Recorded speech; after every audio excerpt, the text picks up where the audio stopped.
Hi viewers, எல்லோருக்கும் வணக்கம். நான் உங்கள் ரகுநாத் பேசுகிறேன். தினம் ஒரு தகவலில் இன்றைய தகவல் என்னென்னு பார்த்தீங்கன்னா, தூக்கத்தை பற்றி தான் சொல்ல போகிறேன். ஸோ இந்த வீடியோவை ஃபுல்லாக பாருங்கள்.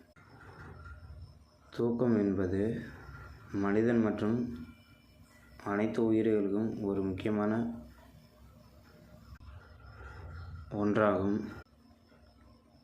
மனிதரை பொறுத்த வரைக்கும் தூக்கங்கிறது 6 to 9 ஹவர்ஸ் கண்டிப்பாக தூங்கி ஆகணும். அந்தந்த வயதுக்கு ஏற்றவாறு அதற்கு அதிகமாக தூங்கினாலோ அல்லது குறைவாக தூங்கினாலோ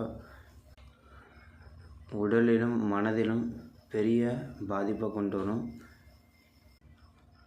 அதனால் சரியான அளவில் தூங்கி உடலையும் மனதையும் ஆரோக்கியமாக வச்சுருக்கணும். இந்த வீடியோ முடிஞ்சது. தேங்க்யூ.